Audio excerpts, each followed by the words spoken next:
अल्लाहुम्मा सल्लि अला मुहम्मद व आले मुहम्मद वाज्जल फरजहुम। नाजरीन, मैं हूँ आपका मेज़बान तनवीर अब्बास गदीरी। हम बात कर रहे हैं बंदिश कैसे लगती है, उसकी वजूहात क्या होती है। और मैं अपनी गुफ्तगू में ये बता चुका हूँ कि बंदिश सिर्फ़ किसी के अमल या जादू करवाने से नहीं लगती, इंसान के ऊपर ख़ुद ब खुद भी लग जाती है। आज मैं आपके साथ एक वाक़या शेयर करने जा रहा हूँ। मेरे पास एक दोस्त आया और उसने आकर कहा कि हमारे अच्छे भले हालात थे, मेरे वालिद का कारोबार भी चल रहा था, घर में खुशहाली थी, मगर देखते ही देखते हमारे घर का सुकून बर्बाद होता जा रहा है। हमारे घर में रिज़्क़ की फरावानी थी, अब उसमें कमी होती जा रही है। अब तो हालत यहाँ तक पहुँच गई है कि अब तो 2 वक्त का खाना भी मुयस्सर नहीं है। घर में लड़ाई झगड़े शुरू हो गए हैं। हमारा घर में आपस में बहन भाइयों की बहुत ज़्यादा अटैचमेंट थी, मगर अब हम एक दूसरे को खाने को आते हैं। वालिदैन के दरमियान भी लड़ाई झगड़ा रहता है।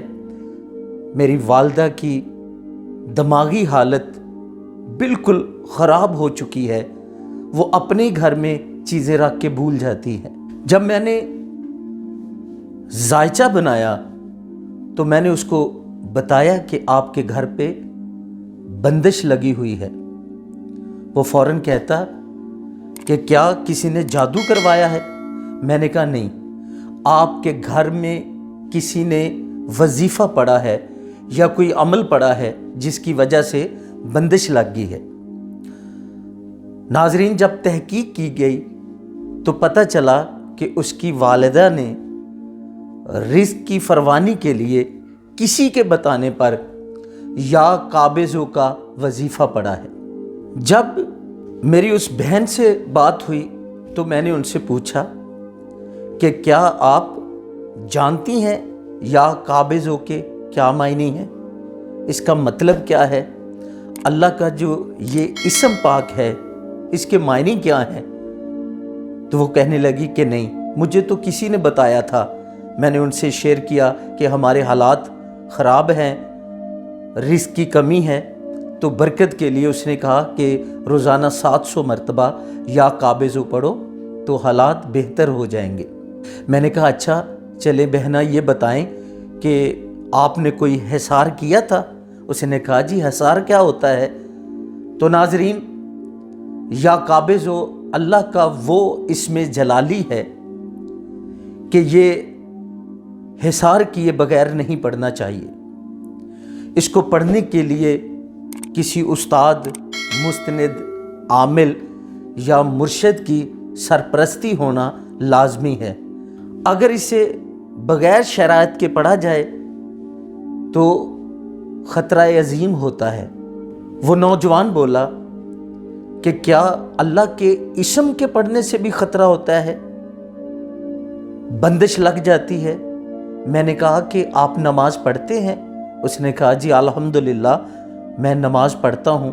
मैंने कहा अगर आप नमाज़ पढ़ते हैं तो नमाज भी शराइत के साथ पढ़ी जाती है, वुज़ू की भी शराइत हैं, ज़कात की भी शराइत हैं, खुम्स की भी शराइत हैं, हत्ता कि जब हम अपनी बहन बेटी का निकाह करते हैं तो उसकी भी शराइत हैं, जब जिहाद किया जाता है उसकी भी शराइत हैं, जब हर काम में शराइत हैं तो फिर कोई अमल या वजीफ़ा पढ़ने की शराइत क्यों नहीं है?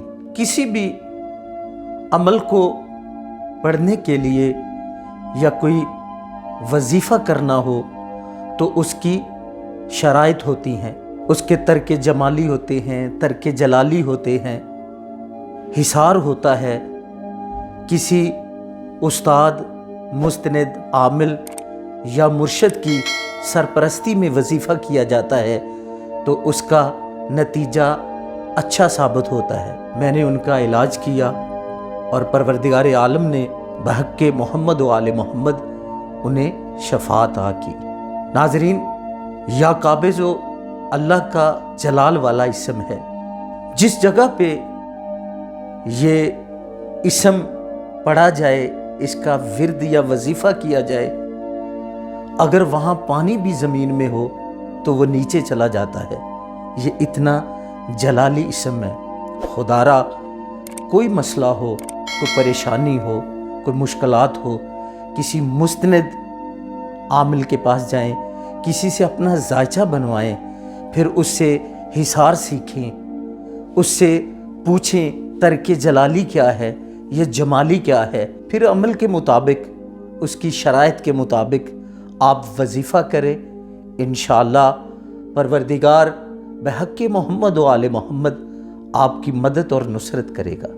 بندش کیسی بھی ہو، کتنی پرانی ہو، جادو ہو، جنات کا اثر ہو، میں اپنا ذاتی تجربہ شدہ عمل آپ کو ہدیہ کر رہا ہوں۔ نبی کریم صلی اللہ علیہ وآلہ وسلم پہ اور ان کی پاک عطرت پہ کثرت سے درود پڑھیں۔ ہر نماز فجر کے بعد 313 مرتبہ صلوات کاملہ پڑھنا اپنا معمول بنا لیں۔ یقین جانیے، بندش جتنی پرانی کیوں نہ ہو، وہ ٹوٹ جائے گی، ختم ہو جائے گی، رزق کی فراوانی ہوگی، خوشیاں آپ کا مقدر بن جائیں گی، دشمن زیر ہو جائے گا۔ صلوات کاملہ کیا ہے؟